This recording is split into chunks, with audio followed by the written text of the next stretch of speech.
rise. The court will now begin. Please be seated.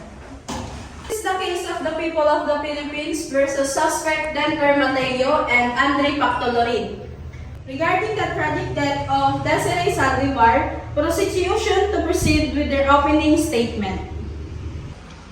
We stand here today to seek justice for Desiree Saldivar, a young woman who lost her life under suspicious circumstances.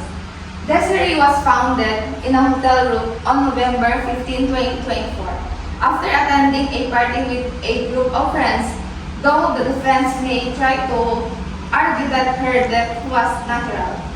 The evidence and testimonies we will present and will demonstrate that Desiree was a victim of foul play. We will prove that the suspect who were with her that night are responsible for tragic death. Our evidence includes witness testimony, forensic reports, and medical findings that will establish the guilt of the accused. We seek for justice not only for Desiree but for her grieving family, who deserve justice and closure. Your Honor, members of the jury, we understand the grief and anguish that Desiree family is experiencing, and we offer our deepest sympathy. However, it is important to remember that the accused in this case are presumed innocent until proven guilty. The prosecution's case rests on conjecture and speculation, not solid evidence. Throughout this trial, we will show that the accusations against my clients are unfounded. There is no direct proof linking them to Desiree's death. We will present witnesses and expert testimony that will demonstrate the defendant's innocence. This is a case built on assumptions, not facts. We ask you to consider the evidence carefully and deliver a fair verdict based on what is proven, not on emotion. Your Honor, this is the mother of the victim. So, ako po yung nanay ng victim na si Desiree. Hindi ko pa rin natanggap na wala na yung anak ko and pinatay lang sila ng dalawang lalaki na parang walang awang pinatay man lang, hindi man lang sila naawa. Dalawang pumatay sa anak ko kaya kailangan nyo yung mamatay! Nagwa kayong dalawa! Objection, Your Honor! Objection of the court!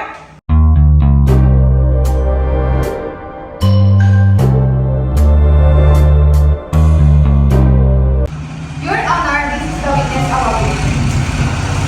Ako po si Kayla Mendoza, ang witness si Desiree Saldivar sa kanyang pagkamatay. Papasok na ako ng room ko noon. Nakita ko si Desiree. Lasing na safe, may kasamang dalawang lalaki. Lalaking kahinahilala na parang may balak kay Desiree.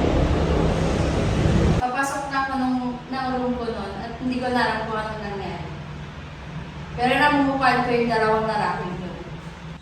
Kung gayon, ma'am, maaari po bang ituro sa amin yung dalawang lalaki na iyong nakita at nandito po ba sila? Opo, sila po.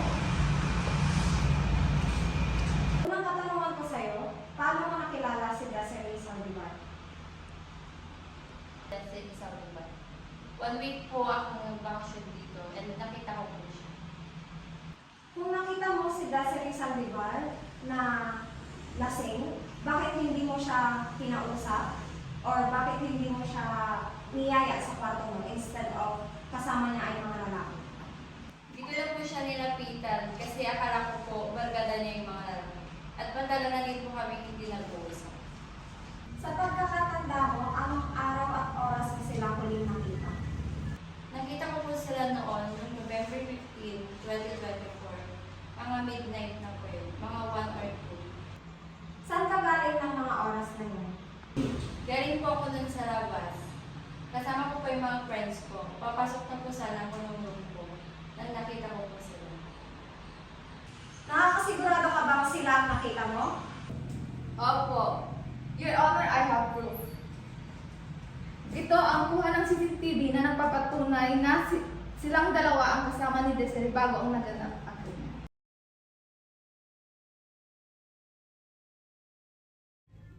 Itong video ay nagpapatunay na kasama ni Desiree Saldivar ang dalawang suspect.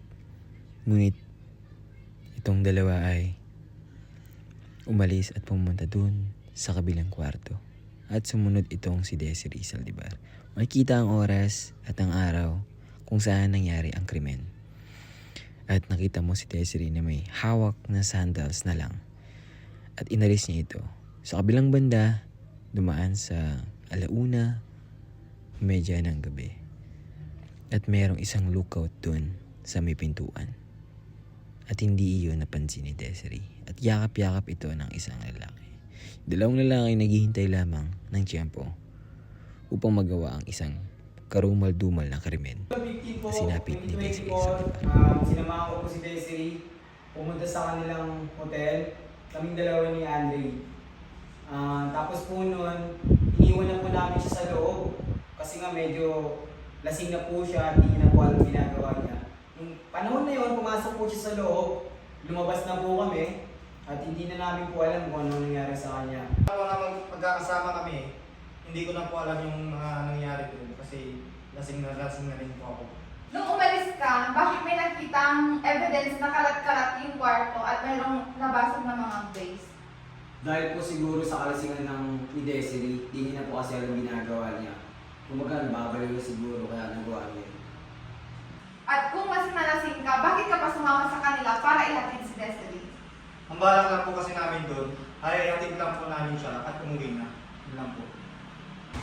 Your Honor, esteemed members of the jury, we are here today because of a young woman who lost her life under tragic circumstances. Desiree Saldivar did not die by accident. She was a victim of foul play.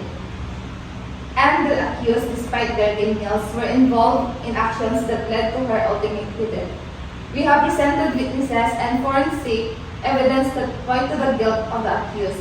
We ask that you not let the defense arguments cloud the truth. Desiree deserves answer. We urge to deliver a verdict based on the facts and the evidence presented. Thank you.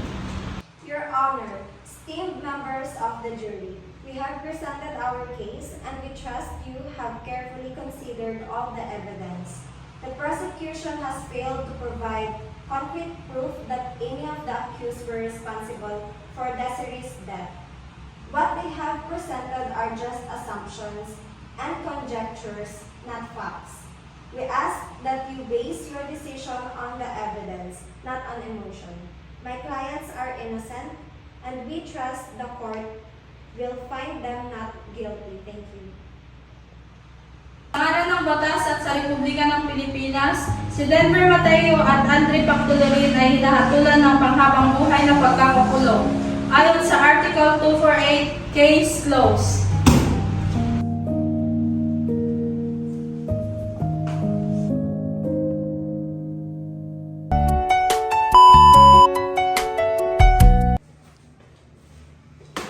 All right, regarding the tragic death of Desiree Saldivar. Kasama po si Desiree Saldivar para pumunta po sa kanyang hotel kasi medyo may amas na po siya. Yung scene ng witness. Ano nga?